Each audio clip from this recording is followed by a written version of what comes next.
জীবনকে আমরা কতজন কতভাবেই না বিশ্লেষণ করে থাকি, কখনো কখনো জীবনের নানা পরিচয় উপস্থাপন করি। সেই উপস্থাপনায় কেউ কেউ ফেমাসও মনে করে নিজেকে। কিন্তু দর্শক, আমরা বিশ্বাস করতে চাই আপনারা প্রত্যেকেই ফেমাস, প্রত্যেকেই নিজ নিজ কাজে অসাধারণ এবং ফেমাস। বিশ্বাসটা শুধু নিজেকে করতে হবে, আর আমরা আপনার সেই বিশ্বাসের জন্য বারংবার আপনাকে প্রশ্ন করে মনে করিয়ে দিতে চাই, আর ইউ ফেমাস?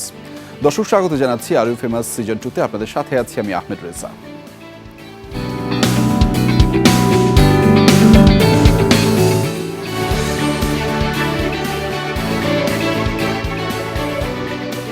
দর্শক, স্বাগত আর ইউ ফেমাসের আয়োজনে। এবং আপনারা জানেন, আমাদের এই আয়োজনে আমরা কথা বলে থাকি এক ঝাঁক সারথীর সাথে, যারা আসলে প্রতিনিয়ত বাংলাদেশকে তাদের কাজের মাধ্যমে এগিয়ে নিয়ে যাচ্ছেন। এবং সেই আয়োজনে কিন্তু যুক্ত হতে পারেন আপনিও আপনার অংশগ্রহণের মাধ্যমে।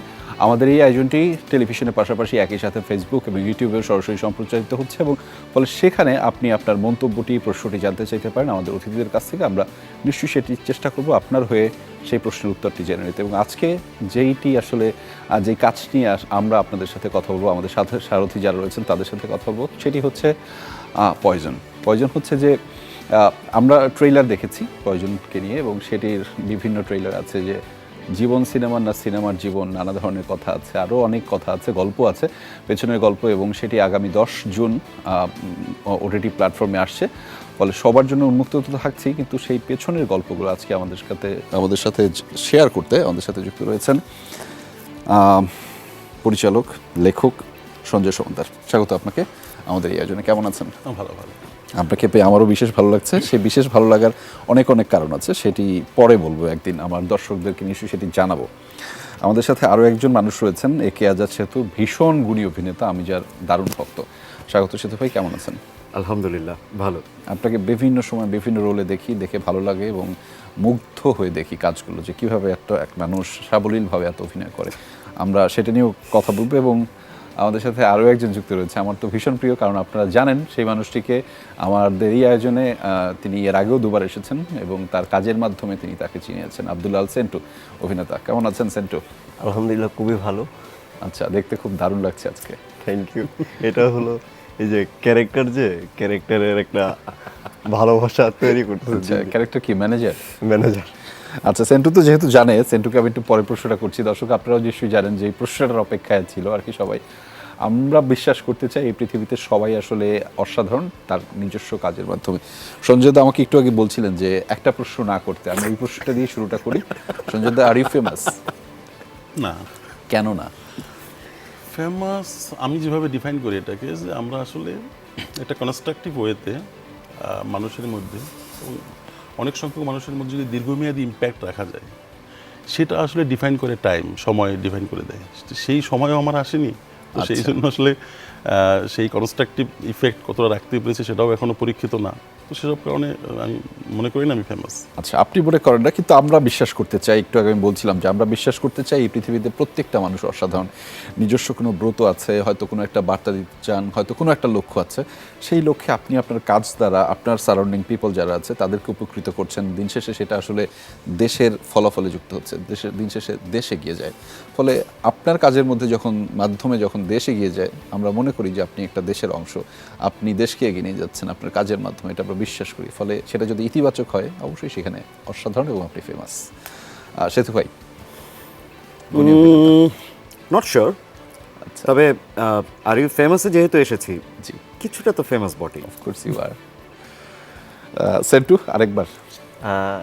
আমি বলবো যে আসলে আমার চরিত্র আমাকে ফেমাস করে দিচ্ছে বারবার। সেটা কি ভালো চরিত্র নাকি খারাপ চরিত্র? চরিত্র তো চরিত্রই, এখন খারাপ ভালো সেটা চরিত্র ডিমান্ড করবে যে কখন কোনটা আসবো। আচ্ছা, আমরা এই কাজটা নিয়ে যেহেতু আমাদের দর্শকদেরকে বলেছিলাম যে আজকে আমরা কথা বলবো মূলত পয়জন নিয়ে, এবং সেই পয়জনের একটা চরিত্র আমি দেখছিলাম যে পোস্টারে ম্যানেজার লেখা আপনার চরিত্রের সাথে। কেন, কি আছে সেখানে? সেটা ভরপুর রহস্যে ঘেরা। বলা যাবে না?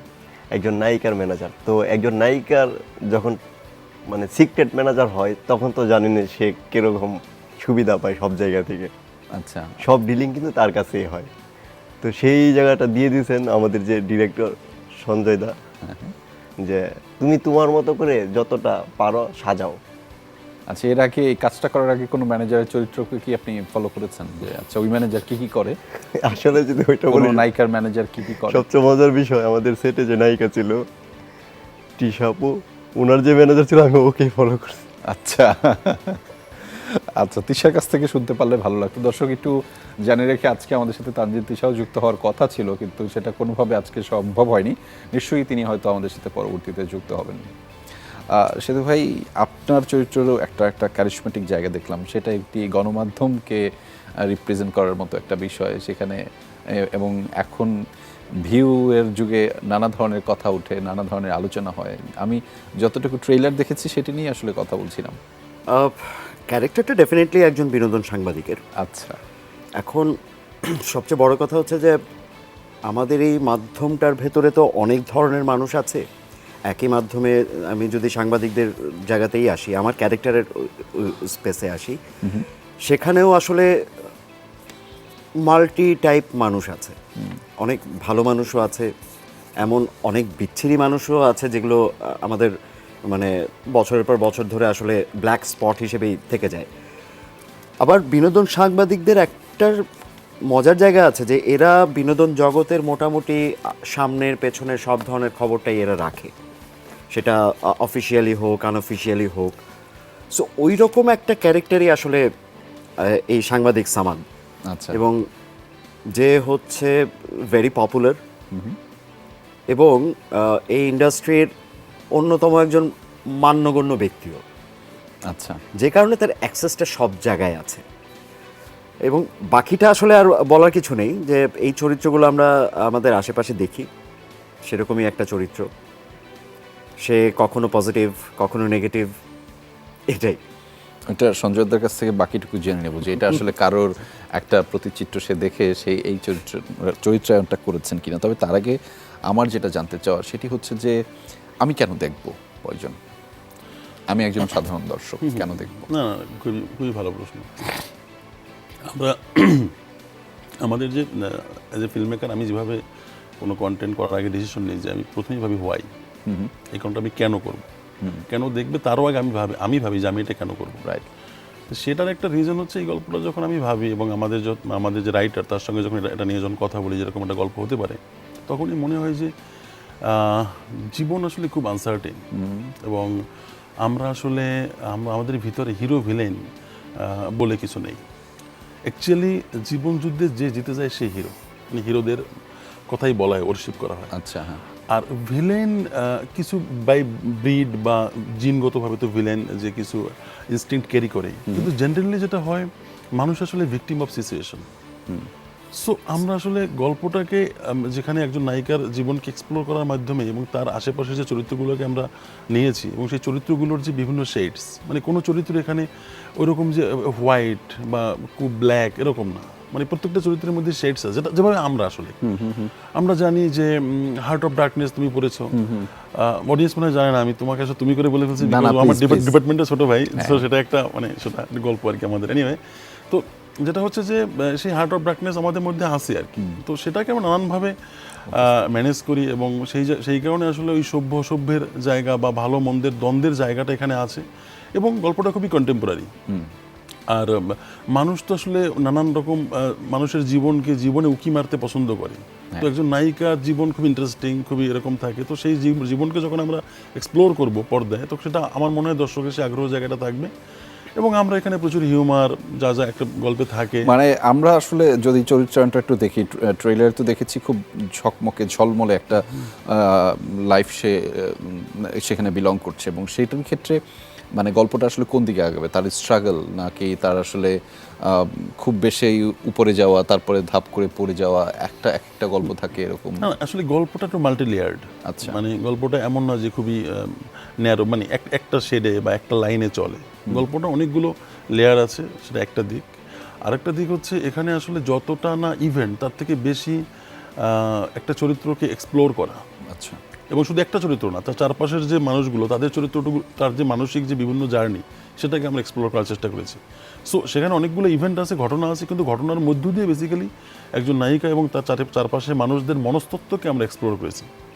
সো সেটা আশা করি দর্শক কানেক্ট করতে পারবে, কারণ আমরা দিন শেষে তো দর্শকের ইমোশনকেই ধরতে চাই, যে দর্শক যেন ইমোশনালি বা কোনো একটা ঘটনার সাথে বা কোনো একটা ইভেন্টের সাথে যেন ইমোশনালি কানেক্ট করে। আমার এটা আপনার কাছে এই মুহূর্তে শেষ প্রশ্ন, সেটি হচ্ছে যে আপনি কি এটা, আমরা যেটা একটা ট্রেলার দেখেছি বা টিজার দেখেছি, সেটা হচ্ছে যে ভিউকে একটা প্রায়োরিটি দেয়া সব কিছুতে, আপনি কি আপনার এই কাজের মাধ্যমে, কন্টেন্টের মাধ্যমে ভিউটাকে প্রায়োরিটি দিচ্ছেন কিনা? quality? ভিউটাকে আমি দেখি ভাই সিম্পল, একটা মানুষ ভিউ মানে কখন হয়, একটা কাজ যখন বেশিরভাগ মানুষ দেখে, তো আমি একটা কাজ করব, সেই কাজটা মানুষ দেখবে, এটা তো খুবই সুন্দর জিনিস। এখন প্রশ্ন হলো সেই ভিউর জন্য ভিউ আমি কোয়ালিটিটা আমি সেই আমার সেটাই মানে ওটাই বলতে চাচ্ছি, ভিউর জন্য আমি আসলে আমার অনেস্ট ফিল্ম মেকিং এর জায়গা থেকে সরে যাচ্ছি কিনা। রাইট। মানে আমার একটা ফিল্মে এই চরিত্রটা এরকমই ডিমান্ড করে, তো সেটা আমি এক্সাজারেট করতেছি কিনা, বা আমি ভিউ ক্যাটার করার জন্য আলাদা কোনো এফোর্ট দিচ্ছি কিনা। আমার যদি এই গল্পটা বলতে যা যা লাগে সেটা যদি আমি অনেস্টলি করি, তাহলে আমি অনেস্ট ফিল্ম মেকার। তো সেটা করলে যদি ভিউ হয়, আমার থেকে হ্যাপি আর কেউ হবে না, আর না হলে ঠিক আছে। সেতু ভাই, আপনার কাছে ফিরতে চাই। আপনাকে যদি আমি সেন্টার প্রশ্নটা ঠিকই করি, যে আপনি কাউকে আসলে ফলো করেছেন কিনা এই চরিত্রটি করতে? না, আমি অ্যাকচুয়ালি কাউকে ফলো করিনি। আমি টোটালটাই বলা যায় যে দাদার ইনস্ট্রাকশন অনুযায়ী আমি ক্যারেক্টারটার মনস্তত্ত্বটাই ধরতে চেয়েছি। মানে এটা নিয়ে আসলে কাউকে ফলো করার জায়গাটা আমার কাছে মনে হয় না যে খুব একটা আর ইম্পর্টেন্ট। আপনার সারাউন্ডিং এ এত সবাই বিনোদন সাংবাদিক থাকে, আপনি হয়তো কোনো না কোনোভাবে তাদেরকে দেখে দেখে অভ্যস্ত। একটা তো প্রভাব ডেফিনেটলি Right. থাকে, যে চারপাশে অনেক মানুষ পরিচিতই আছে, অনেক কাছের আছে। Right.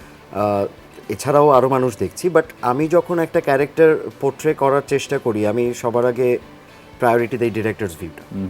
মানে ডিরেক্টর আসলে এই ক্যারেক্টারটার ভেতরে কী চান, এবং দাদার সাথে এটা নিয়ে আমার মোটামুটি লম্বা একটা আলাপই হয়েছে, এবং চেষ্টা করেছি দাদার যে ইয়েটা সেটাই পোর্ট্রে করার। সেন্টু, প্রতিটা কাজের মধ্যে আলাদা একটা বিশেষত্ব থাকে আপনি যখন কাজগুলো নিয়ে আসেন। এইটাতে ম্যানেজারের চরিত্র, আমরা বলছিলাম যে একজন নায়িকার ম্যানেজারের রোলে আপনাকে দেখা যাবে, বিশেষত্বটা কি থাকবে? মানে কেন আপনাকে এবার চমকপ্রদ লাগবে? এটা আমার জন্য খুবই চ্যালেঞ্জিং একটা চরিত্র ছিল। যখন দাদার সাথে আমি মিটিংয়ে বসি, দাদা আমাকে বলে যে তুমি অনেক চরিত্র করছো, কিন্তু আমি চাই তোমাকে অন্যভাবে দেখতে। খুবই হাস্যোজ্জ্বল আচ্ছা। এবং ডার্ক কমেডি একটা চরিত্র, যেটা আমি কখনো করি নাই। এবং আমার দাদা যখন এটা বলছে, আমি বলছি দাদা আমি এটা করব। এখন এটার জন্য আমাকে কিভাবে তৈরি হইতে হবে সেটার দায়িত্ব আপনি নেবেন, আমাকে তৈরি করবেন আপনি। তো সেই জায়গা থেকে দাদা আমাকে এমনভাবে সাপোর্ট দিচ্ছে যে আমি যখন অল্প একটু দেই, দাদা আমাকে আরো বের করে দেয়, এইভাবে করো এইভাবে করো। মানে আমি বলবো যে আমি আসলে খুবই সৌভাগ্যবান দাদার সাথে কাজ করতে পেরে। এখানে আমি একটু অ্যাড করতে চাই রাজা ভাই, সেটা হচ্ছে যে সঞ্জয় দার সবচেয়ে বড় গুণ হচ্ছে উনি অ্যাক্টরকে খুব সহজে কনভিন্স করতে পারে। উনি অ্যাক্টরকে এত সুন্দর করে ক্যারেক্টারটা ব্রিফ করে দেন যে আসলে ওটা নিয়ে খুব বেশি পরিশ্রমটা করতে হয় না। মানে আমি দাদার সাথে এ পর্যন্ত 3টা কাজ করলাম, এবং 3টাতেই আমার ক্যারেক্টারের প্যাটার্ন ছিল 3 রকম, এবং এত সহজে দাদা জিনিসগুলোকে কনভিন্স করেছে আমাকে যে আমার আসলে ক্যারেক্টারটা প্লে করতে খুব বেশি কষ্ট করতে হয়নি, খুব বেশি ভাবতে হয়নি। আচ্ছা।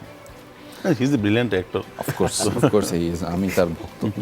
সেন্টু, আমি যেটা জানতে চাচ্ছিলাম আপনার কাছ থেকে, যে এই কাজটা করতে গিয়ে কোনো একটা মজার স্টোরি কি আমাদের সাথে একটু শেয়ার করা যায় কিনা? মজার স্টোরি তো দুর্দান্ত মজার স্টোরি। আমি জানি, আমরা শুট করতে করতে করতে করতে রাত 4টা বেজে গেছে, সবাই খুবই টায়ার্ড। এমন মুহূর্তে আমার এমন একটা এক্সপ্রেশন আসছে, দাদা বলছে তোমার এই এক্সপ্রেশন আমার চাই। এমন এক্সপ্রেশন আসছে, আসার পরে সবাই এমন পরিমাণ হাসি, শুট রেখে সবাই হাসতে হাসতে পেট ব্যথা বানায় ফেলছি। তো ওই জায়গা থেকে তৃষাপু বলতেছে আমি শর্ট দিব না, আমাকে আপনারা সবাই হাসাচ্ছেন কেন? হ্যাঁ, আর ও কি শুরু করছে, ও এরকম কেন? আমরা কি বাই এনি চান্স এক্সপ্রেশনটা একটু দেখতে পারবো? মানে আমি জানি না এটা অ্যালাউ করবেন কিনা ডিরেক্টর, মানে আবার কোনো ধরনের মোহ যদি নষ্ট হয়ে যায়, আমি জানি না। মানে একটা চাহিদা আছে আর কি, সেই চাহিদার জায়গাটা যখন আচ্ছা, এরা আমি বুঝতেছি না কেন দর্শক, আমি তো আসলে বুঝতেছি না যে কি ঘটতেছিল, কি গল্পের কারণে কোন এক্সপ্রেশন একটু র আছে আর কি। আচ্ছা, একটু তাইলে বলে হ্যাঁ আমরা এখন আর না যাই। আমি আপনার কাছে যেটা আমার প্রশ্ন দাদা, সেটি হচ্ছে যে আপনি তো অনেক বড় বড় স্টারদেরকে নিয়েও কাজ করার অভিজ্ঞতা আপনার, এবং বড় বড় গল্পে বড় বড় প্রোডাকশন নামানোর অভিজ্ঞতা আপনার। ফলে এই কাজটাতে চ্যালেঞ্জটা কি ছিল, এবং সেটা যদি একটু শেয়ার করতেন। না আসলে এই কাজটাতে আমাদের বেশিরভাগ শ্যুট ছিল রাতে, এবং আমরা পুরো প্রায় 10টা রাত শ্যুট করতে হয়েছে, গল্পটাই রাতের গল্প।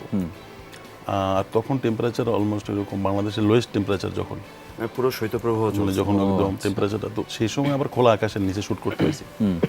তো সেখানে আমাদের বেশ কয়েকজন সহশিল্পী অসুস্থ হয়ে পড়েছিল, মানে ঠান্ডা এবং খোলা আকাশের নিচে ওরকম। তো আর আমরা তো এরকম অত ঠান্ডায় অভ্যস্তও না, সেটা একটা চ্যালেঞ্জ ছিল যে সবাইকে দেখুন একজন অভিনেতার চ্যালেঞ্জ সব থেকে বেশি যারা ও পারফর্ম করে, কারণ ক্যামেরার সামনে তো সে এটা বললে হবে না যে আমার ঠান্ডা না গরম, তাকে তো প্রপার এক্সপ্রেশন দিতে হবে, সে যে ধরনের অবস্থার মধ্যেই যাক না কেন। তো সেটা খুব কঠিন ছিল, এবং আমার আর্টিস্টরা সেটা খুব ভালো করেছে, কিন্তু সেটা খুব চ্যালেঞ্জ ছিল একটা। আর একটা চ্যালেঞ্জ হলো রাতে শুটিং। রাতে শুটিংটা আসলে কী হয়, বডি সাইকেল চেঞ্জ, মানে আপনি সারা শ্যুট করলেন, সকালে এসে আবার কি বলে আবার একটা ঘুম, মানে সকাল 6টায় ঘুমাতে বা 7টায় ঘুমাতে গিয়ে আবার 10টা 11টায় ঘুম ভেঙে যায় জেনারেলি, তারপরে আবার আসা, আবার তো সেইটা একটা আনা করতে গেলে একটু যেটা হয় সেটা একটু সবাই একটু বেশ, কিন্তু দিস ইজ ফিল্ম মেকিং, আমরা তো এটাকে মানে উই হ্যাভ চুজেন, সো এটা আমরা বেছে নিয়েছি, সো ঠিক আছে। সেতু ভাই, আপনার কাছে জানতে চাও, আমি একটু সেন্টুর উদাহরণটা এই কারণে দিই। সেন্টু হচ্ছে যে আমাদের যে ওটিটি প্ল্যাটফর্মের যে জনপ্রিয়তাটা শুরু হলো, মানুষের কাছে গ্রহণযোগ্যতা ক্রমান্বয়ে বাড়লো, তার একটা অন্যরকম উদাহরণ হচ্ছে সেন্টু, এবং তার উত্থানটা আসলে এখান থেকেই এসেছে। আপনি 2 প্ল্যাটফর্মেই কাজ করেছেন, ইভেন মঞ্চতেও আপনার কাজের অভিজ্ঞতা আছে। সেক্টরগুলোতে আসলে কেমন? আমি জানি একজন অভিনেতার জন্য প্রত্যেকটা প্ল্যাটফর্মই এক, স্ক্রিনে এক, সে আসলে তার ন্যাচারাল পারফরমেন্সটাই সে করে, কিন্তু কোনো ধরনের ব্যত্যয় কি ঘটে, কোনো ধরনের পার্থক্য কি আসলে মস্তিষ্কে আসে? কিছুটা তো পার্থক্য আছেই, কারণ মঞ্চ একরকম জিনিস, টেলিভিশন আরেক রকম জিনিস, ওটিটি প্ল্যাটফর্ম বা ফিল্মের ক্ষেত্রেও টোটাল ল্যাঙ্গুয়েজটাই কিন্তু আলাদা। সো নিজেকে নিবেদন করার সুযোগটাও বেশি। হ্যাঁ, এবং কি হয়, মঞ্চে আমরা যে স্ট্রেংথটা নিয়ে থাকি, সেই স্ট্রেংথটা আসলে কখনো টেলিভিশন বা অন্য কোনো জায়গায় দিয়ে আসলে লাভ হয় না। ওটা বরঞ্চ তখন অনেক আমরা কি বলে অনেক বেশি মেলোড্রামাটিক হয়ে যাবে, অনেক বেশি আপনার সার্কাস্টিক হয়ে যাবে। সো মঞ্চ অ্যাকচুয়ালি প্রত্যেকটা মাধ্যমের ল্যাঙ্গুয়েজই আলাদা আলাদা, এবং আমি চেষ্টা করি হচ্ছে এই ল্যাঙ্গুয়েজটার সাথেই যতটা মিশে যাওয়া যায়, কারণ এক এক ডিরেক্টরের এক এক টেস্ট। সো সে কোন টেস্টে তার কাজটা করছে, আমার ফার্স্ট অবজারভেশন সেটা, কারণ তা না হলে আমি ওই ডিরেক্টরের ল্যাঙ্গুয়েজ বুঝতে পারবো না। আচ্ছা। সো আমি আসলে সব জায়গায় কমফোর্টেবল। এখন টেলিভিশন বলি, ফিল্ম বলি বা ওয়েব বলি, আর মঞ্চ তো ডেফিনেটলি আমার বার্থ প্লেস। সো আমার কাছে অভিনেতাই। একদমই। সঞ্জয় দা, আপনার কাছে আমার যেটি জানতে চাওয়া থাকবে যে এই যে বিভিন্ন প্ল্যাটফর্মের কথা বললাম, সেখানে আসলে ডিরেক্টররা কোথায় স্বাচ্ছন্দ্য বোধ করে, মানে হয় না যে আচ্ছা ইউটিউবের জন্য এখন আলাদাভাবে নাটক তৈরি হয়, হ্যাঁ, যেটা একটা সময় আমাদের জন্য ভাবাটাই কঠিন ছিল যে আমি একটা পার্টিকুলার প্ল্যাটফর্মের জন্য শুধুমাত্র একটা কন্টেন্ট তৈরি করব। এই ক্ষেত্রে যে বিভিন্ন প্ল্যাটফর্মে আপনারা যে আপনাদের কন্টেন্টগুলো ক্রিয়েট করেন, সেই ক্ষেত্রে স্বাচ্ছন্দ্যের জায়গাটা কি বা অস্বস্তির জায়গাটা কি, সেটা একটু জানাবো। সঞ্জয় দা, আপনার কাছে আমার শেষ প্রশ্নটি ছিল যে নানা ধরনের প্ল্যাটফর্ম তো আছে, সেই প্ল্যাটফর্মে ডিরেক্টরদের কাজ করার ক্ষেত্রে স্বাচ্ছন্দ্য বোধ কতটুকু, অস্বস্তি বোধ কতটুকু, সেটা একটু যদি জানাতেন। একজন ডিরেক্টর যখন কাজ করে সে আসলে তো গল্প বলে, তো গল্প বলার জন্য আমাদের এখন নানান রকম মিডিয়াম আছে, বড় পর্দা, ছোট পর্দা, তারপরে ইউটিউব, মানে ছোটো পর্দার মধ্যে YouTube, television, and recently OTT. তো এখন নানান রকম পর্দার এক্সপিরিয়েন্স এক এক রকম। যেমন television is a very drawing room media. So আমরা যখন টেলিভিশনের জন্য কাজ করি তখন আমরা মানে কনসিয়াস থাকি যেন সেটা যেন সবাই সব বয়সের দর্শক দেখতে পারে, সেটা একটা মাথায় থাকে, যেহেতু ড্রয়িং রুম মিডিয়াম, সব মানুষ পরিবারের সবাই একসঙ্গে বসে টেলিভিশন দেখে। ইউটিউবও মোটামুটি একটা মাস মিডিয়াম, মানে সবাই যেহেতু ওপেন প্ল্যাটফর্ম এবং ওখানে টাকা পয়সা দিয়ে দেখতে হয় না, সাবস্ক্রিপশনে ইস্যু নেই, তো সেটাও একটা চেষ্টা করি কনসিয়াসলি যে ওরকম জায়গায় রাখতে কন্টেন্টটা। ওটিটি খুবই প্রাইভেট মিডিয়া, মানে যেহেতু সাবস্ক্রিপশন করে এবং এখানে নানান রকম, তো যে কারণে যদি নির্মাতা মনে করেন আমি এই গল্পটা ওটিটির জন্য করব, এই গল্পটা, মানে সেটা তার এখন সেই স্বাধীনতা বেড়েছে। মানে আমি পার্টিকুলারলি কোন বড় পর্দা সিনেমা, তো সিনেমার জন্য আসি সে, তো আবার গল্পের দৈর্ঘ্য, যেমন হয়তো আমি একটা শর্ট ফিল্ম করব, তো শর্ট ফিল্মের জন্য আমার মিডিয়াম আছে, আমি একটা 40 মিনিটের নাটক করব, তার জন্য একটা মিডিয়াম আছে। আমি হয়তো এটা 1.5 ঘন্টার ফিল্ম করবো, তার জন্য ওটিটি আছে। আমি বলছি যে 2.5 ঘন্টা 2 ঘন্টার সিনেমা করবো, তার জন্য তো বড় পর্দা আছে। সো এই যে নানান মিডিয়াম, নানান সময় আমাদের যে, সো উই আর লাকি যে আমরা এমন একটা সময় আছি, বিলং করি, যেখানে আসলে আমরা নানান রকম গল্প বলার, নানান ধরনের, নানান দৈর্ঘ্যের গল্প বলার সুযোগ আছে। তো দ্যাট ইজ ভেরি ফাইন। আচ্ছা, আপনি আপনার মতো, আমি একজন মানে অভিনেতার কাছ থেকে এই প্রশ্নের উত্তরটাই শুনতে চাই। একই প্রশ্ন, স্বাচ্ছন্দ্য অস্বস্তি কতটুকু একজন অভিনেতার জন্য প্ল্যাটফর্ম ভিন্ন হয়? আপনি যদিও বলেছেন, কিন্তু অভিনেতা হিসেবে নিজেকে নিবেদন করার, দেয়ার সুযোগটা কি বেশি থাকে? আমি যখন বলছিলাম যে সেন্টুকে আমরা এই মাধ্যম থেকেই পেলাম। ডেফিনেটলি ফিল্ম বা আমরা ওয়েব সিরিজ বা ওয়েব ফিল্ম যেটাই বলি, এই তিনটা মাধ্যমে আসলে একটা ক্যারেক্টারের অনেক নার্চার করা হয়, এবং একটা ক্যারেক্টারকে নিয়ে আমরা অনেক স্টাডি করতে পারি, আমরা ওটা নিয়ে একটু চর্চা করি, কন্টিনিউয়াস ডিরেক্টরের সাথে একটা আলোচনা হয়। সো ক্যারেক্টারের ভেতরে বসার জন্য না পর্যাপ্ত সময়টা পাওয়া যায়, ক্যারেক্টারকে ওইরকম যত্নটা করা যায়, যেটা মোস্ট অফ দ্য কেসেস আমাদের টেলিভিশন প্রোডাকশন যেগুলো, সেটাতে হয় না। কাজ দেখা যায় যে ওখানে আমরা এখনকার যেটা অবস্থা, সেটা হচ্ছে যে আমরা ওখানে যাওয়ার আগে হয়তো স্ক্রিপ্টটা পেলাম, হয়তো আগামীকাল আমার শ্যুট, আজকে রাতে স্ক্রিপ্ট পেলাম, বা এমনও হয় যে আমি সেটে যেয়ে স্ক্রিপ্ট পেলাম। সো একটা প্রাইমারি প্রিপারেশন নিয়ে আমরা যাই, যাওয়ার পরে আসলে ওটা নিয়ে খুব বেশি ভাবার বা চিন্তা করার কোনো জায়গা থাকে না, আমরা খুব নর্মাল একটা জায়গা থেকে আসলে অ্যাক্টিংটা করে যাই। অ্যাজ অ্যান অ্যাক্টর ডেফিনেটলি আমি, হ্যাঁ, ওটা করি, ওই অ্যাক্টিংটা করি, বর্তমানে টেলিভিশনে যেভাবে কাজটা হয় সেই অ্যাক্টিংটা করছি, বাট ওটা দিয়ে নিজে অ্যাকচুয়ালি কোনো স্বস্তি পাচ্ছি না। স্বস্তিটা পাচ্ছি এসে আমি যখন একটা সিনেমায় একটা ক্যারেক্টার করছি। আপনার সিনেমারও অনেকগুলো কাজ আছে। আমি একটা উদাহরণ একটু টানতে চাই, সেটি হচ্ছে আমাদের শ্রদ্ধেয় অভিনেতা ফজলুর রহমান বাবু ভাইয়ের কথাটা একটু বলতে চাই। যে তাকে তো আমরা ছোটবেলা থেকেই দেখি অভিনয় করতে, এবং তিনি ব্যাপারটাকে চর্চার মাধ্যমে বলি বা তার ধ্যান মনন মস্তিষ্কের মাধ্যমে ব্যাপারটাকে এমনভাবে নিয়ে গেছেন, সেটা তিনি যখন অভিনয়টা করেন তখন দেখতে ভালো লাগে। আমার কাছে মনে হচ্ছে যে করোনার পরে ওটিটি প্ল্যাটফর্মে এমন অনেক অভিনেতাকে পেয়েছি যাদের কাজ দেখতে স্বাচ্ছন্দ্য বোধ লাগে একজন দর্শক হিসেবে। আচ্ছা, দেখে আমি চোখের মনের শান্তি পাচ্ছি। তো আগে হয়তো আমি ফজলুর রহমান বাবু ভাইয়ের কথা বলতাম, এরকম একজন দুইজনকে পেতাম অনেক দিন পর পরে, যে আচ্ছা ওনার কাজটা দেখে খুব স্বাচ্ছন্দ্য লাগছে। এখন আমার কাছে মনে হয়েছে যে সেটার একটু সংখ্যাটা বেড়েছে, সেই অভিনেতার সংখ্যাটা বেড়েছে, সেটা আপনার অনেকেই আছেন। বিষয়টা কি আপনার কাছে কেমন মনে হয়? এটা আমি একজন, আমার দর্শক পয়েন্ট অফ ভিউ। এটা আমি বলবো একদিক দিয়ে আমাদের সৌভাগ্য, আমরা যারা মানে ক্যারেক্টার অ্যাক্টরস, তাদের জন্য এই প্ল্যাটফর্ম এবং এখনকার যে সিনেমার নতুন যে ট্রেন্ডটা শুরু হয়েছে গত কয়েকটা বছর ধরে, এটা আমাদের জন্য ডেফিনেটলি আশীর্বাদ, কারণ আমরা আমাদেরকে এক্সপ্লোর করার সুযোগটা পাচ্ছি, এবং ডিরেক্টররাও তাদের ভাবনার জায়গাগুলো নতুন করে আরও সাজানোর জায়গাগুলো পাচ্ছে, এক্সপেরিমেন্টটা করতে পারছে। সেন্টু, এক একজন ডিরেক্টর তো এক একভাবে এক্সপেরিমেন্ট করেন চরিত্রগুলো নিয়ে, কাজগুলো নিয়ে, গল্পগুলো নিয়ে, এবং ইভেন তাদের যে ডেলিভারিগুলো নিয়ে। এই কাজটার মধ্যে সঞ্জয়দার বিশেষত্ব কি বা আলাদা? আপনি অনেকের সাথেই, অনেক খ্যাতনামা পরিচালকের সাথেই কাজ করেছেন।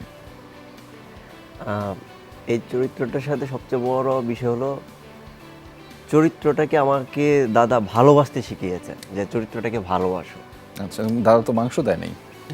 এখন সব চরিত্র যে মাংসের সাথে মিশে যাবে ওইটা তো হয় না। কিন্তু সেন্টুকে তো আমরা দেখলেই মনে হচ্ছে যে সেন্টু মাংস খাওয়া শুরু করছে। না, হতেই পারে। তো এইখানে দর্শক এমন কিছু পাবে, দর্শক আচ্ছা, কল্পনা করতে পারবে না যে দাদা এটা কি দেখাইলো। তো এটা আসলে যে আপনি ডিরেক্টরের কথা বললেন, যে আসলে প্রতিটা ডিরেক্টরের আলাদা আলাদা বিশেষণ থাকে। তো দাদার যে বিশেষণ, যে তুমি তোমার চরিত্রটাকে ভালোবাসতে শেখো। সো আমরা সেন্টুর এই চরিত্রটার মাধ্যমে আলাদা একটা সেন্টুকে পাবো। ম্যানেজারকে পাবো। ম্যানেজারের কি নাম থাকে এখানে? মিহির মিহির সাহেবকে পাবো আলাদা একটা চরিত্রের মাধ্যমে।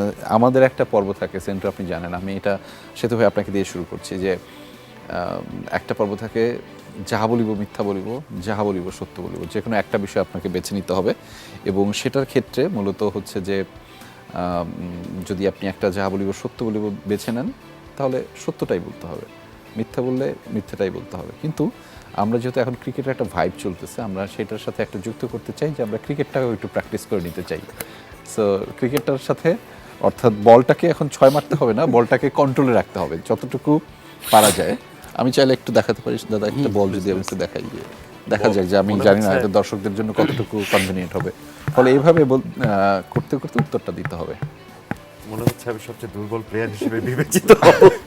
না, এটা একদম বাংলাদেশের জন্য আমাদের একটা বলেন, উইশ বল দাও, থাকবে। বল দাও। হ্যাঁ, আপনার কাছে বলটা আছে, আমরা একটা। প্রশ্নগুলো থাকছি। হ্যাঁ, আপনার জন্য না, দুটো বলার সুযোগ একটু দিব থাকবে। না, সমস্যা নেই। এই যে, হ্যাঁ, দুটো সুযোগ okay. থাকবে। আমরা শুরু করছি আপনার জন্য। Yes sir. যা বলিব সত্য বলবো না যা বলিব মিথ্যা বলিব? যা বলিব সত্য বলিব। আচ্ছা, পয়জন। একজন। আচ্ছা, আরেকবার সুযোগ আছে। আচ্ছা, সঞ্জয় সমাদ্দার। দারুণ মানুষ। সেতু ভাই অভিনেতা। চেষ্টা করে ভালো করার। আচ্ছা, সেন্টু। খুব ভালো একটা মানুষ। অভিনেতা।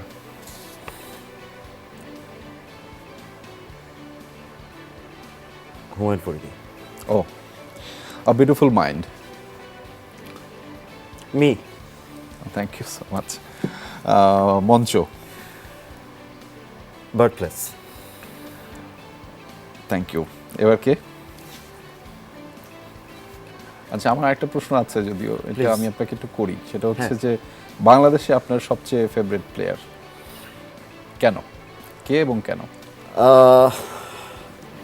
অবশ্যই কি বলে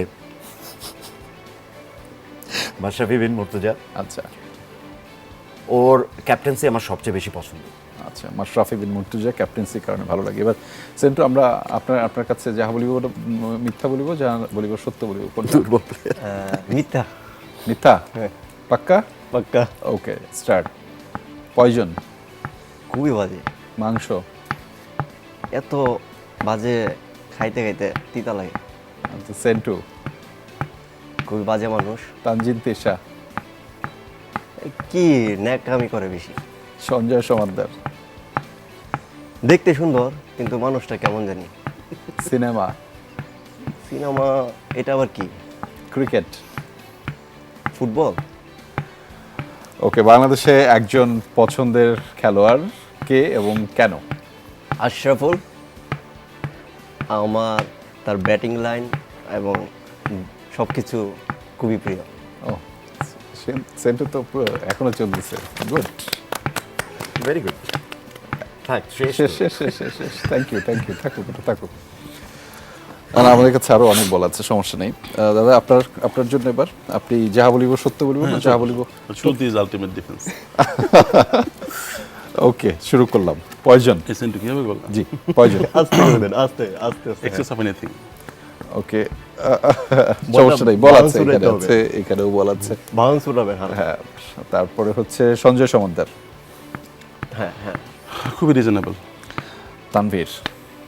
solid soul and good artist. Rounak Ripon. তৈরি artist. Tanjin Tisha. Dedicated artist. Zayed Khan. Viral. Shakib Khan. Superstar. Nisho. Versatile actor. Mim. Dedicated and beautiful actress. Life is beautiful. I believe. A beautiful mind. Dipa. আচ্ছা, দীপা ব্যাখ্যাটা একটু বলে দেন। দীপা আমার খুবই অল্প সময়ে। ভালোবাসার মানুষ, আমার ওয়াইফ, আমার সন্তানদের মা। আচ্ছা, বাংলাদেশের ক্রিকেটের মধ্যে কার খেলা পছন্দ হয় এবং কেন? পছন্দ হয় এই মুহূর্তে, আমি যদি একটু আগে গেলে বেটার, মানে আমার আগে ভালো লাগতো মোহাম্মদ রফিককে। আচ্ছা, আমি বুঝলাম না, এই সময় ক্রিকেট খেলছে অনেক, কেউ একজনের নাম বললেন, একজন মাশরাফি বিন মুর্তজা, একজন আশরাফুল, না, না, একজন এটা মন থেকেই বললাম মোহাম্মদ না, জাকির। এগুলো- না, আমরা অবশ্যই তাদের প্রতি শ্রদ্ধা রয়েছে। এই পর্বে একটা সেগমেন্ট থাকে যেটি হচ্ছে যে তোমাকে জানাতে। এই পর্বটিতে আমাদের মূলত আপনারা যে কাউকে উদ্দেশ্য করে, যে কোনো বস্তুকে উদ্দেশ্য করে, পৃথিবীর বাইরে, সৌরজগতের যে কোনো কাউকে উদ্দেশ্য করে লিখতে পারেন।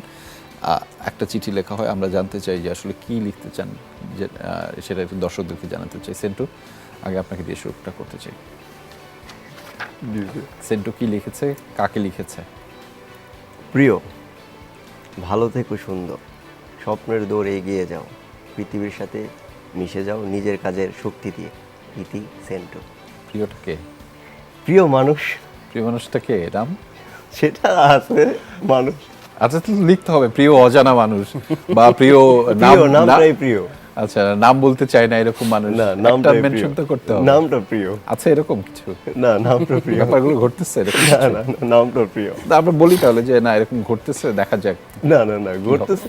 প্রিয়, একজন প্রিয় মানুষ। আচ্ছা ঠিক আছে, এটা প্রিয় কি মানে ছেলে না মেয়ে?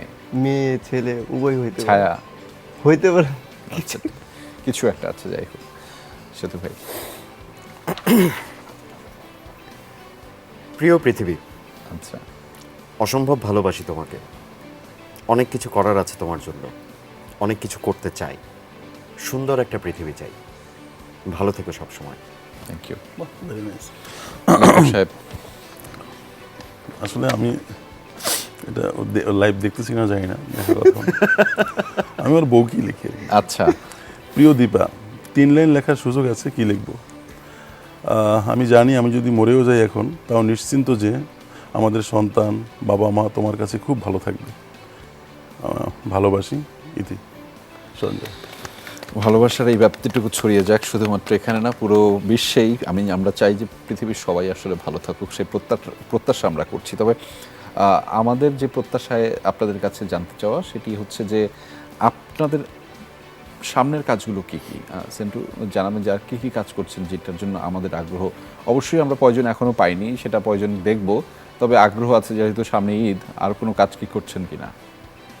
ঈদে তেমন কোনো কাজ আসবে না শিওর। একটা শর্ট ফিল্ম আসতে পারে, একটা শর্ট ফিল্ম আসতে পারে। আচ্ছা, আর বিভিন্ন কাজের কথা চলছে, দর্শক বড় পর্দায় দেখতে পাবে হয়তো আমাকে। আচ্ছা।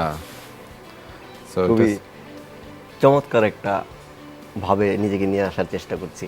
আচ্ছা, এটা একটা সিক্রেট ফাঁস হয়ে গেল কি? আমরা বলে দিলাম দর্শকদেরকে যে কিছুটা বলে দিছি। সেন্টুকে বড় পর্দায় দেখা যাবে। কিছুটা বলে দিচ্ছি। আচ্ছা ঠিক আছে, বাকিটুকু থাকুক, অপেক্ষায় থাকুক। তার ফলে এই ঈদে দুটা কাজ না, একটা হচ্ছে পয়জন আর একটা হচ্ছে শর্ট ফিল্ম। শর্ট। আচ্ছা, সেতু ভাই? সামনে চরকির একটা কাজ আসছে, ফেউ। ওটার পোস্ট প্রোডাকশনের কাজ চলছে, সুকর্ণ সাহেব ধীমানের পরিচালনায়। আর দু একটা সিনেমা নিয়ে কথা হচ্ছে, এখনও মানে ফাইনাল ইয়েটা হয়নি, যে কারণে নাম বলছি না। আর পয়জন তো আছে 10 তারিখে। এবং আমি লাকি যে গত ঈদের থেকে এই পর্যন্ত আমার অলরেডি 3টা সিনেমা রিলিজ হয়েছে এবং আরেকটা Very nice. ওয়েব ফিল্ম আসছে। সো আশা করা যায় ভবিষ্যতে আরও ভালো কিছু কাজ করব। আপনি যেভাবে কাজটা করেন, মানে আমার কাছে মনে হয়, আমি এটা শুরুর দিকে বলতে চাচ্ছিলাম যদিও আমি ভুলে গেছি, যেটা হচ্ছে যে যখন কাজটা করেন সেটির মধ্যে ওই চরিত্রের একটা ব্যাপার ফিল হয় আর কি, যে আপনি না, এটাই মনে হয় আপনাকে যেই চরিত্রটা দেখি, মানে এইটা আসলে কি দিয়ে করেন? মেধা দিয়ে নাকি চিন্তা দিয়ে নাকি ভালোবাসা দিয়ে? সবার আগে তো ভালোবাসা। আচ্ছা, কারণ আমি যদি ক্যারেক্টারটাকে ভালো না বাসতে পারি, আমি তোকে রিসিভ করতে পারবো না। কেন ইসের জন্য করেন না, যে টাকার জন্য, ভিউয়ের জন্য? না, ওইটা এখন পর্যন্ত কেন জানি আমার ভাবনায় আসেনি। আচ্ছা, পিছিয়ে গেলেন কি জীবন যুদ্ধে? আমি চেষ্টা করেছি, যেহেতু মানে আমার শিক্ষাগুরু জনাব কামাল উদ্দিন নীলু, সো ওনার স্কুলিংটাই ছিল হচ্ছে, উনি কখনো হাতে ধরে অ্যাক্টিংটা শেখাননি। উনি ক্যারেক্টারের ভেতরে যাওয়ার জন্য যা যা এলিমেন্টস দরকার, সেই এলিমেন্টসগুলো আসলে দিতেন। এবং এরপরে আমি যে ডিরেক্টরগুলোর সাথে কাজ করছি, আমার মানে প্রত্যেকের সাথে একবার কাজ হওয়ার পরে কিন্তু আমি মোটামুটি তাদের সাথে রেগুলার কাজ করি। এবং প্রত্যেকটা ক্ষেত্রেই আসলে আমি ডিরেক্টরের ডিমান্ডটা ফিল করার চেষ্টা করি।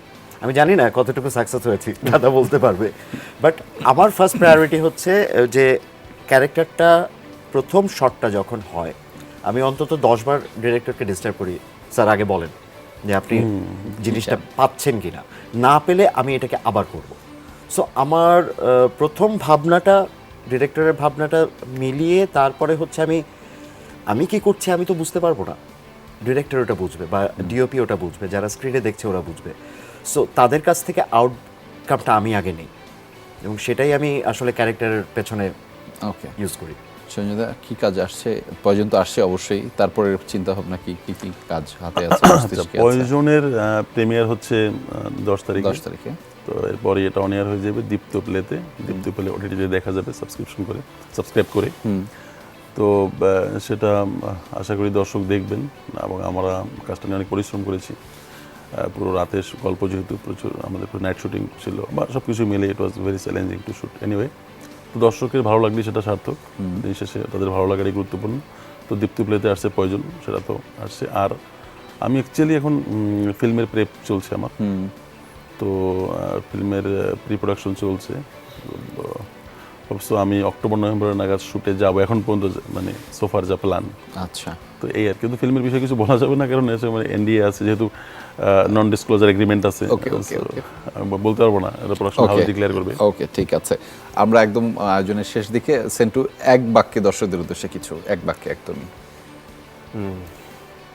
ভালো থাকবেন এবং এভাবে আমাদেরকে উৎসাহ দিবেন আমাদের কাল থেকে। ধন্যবাদ।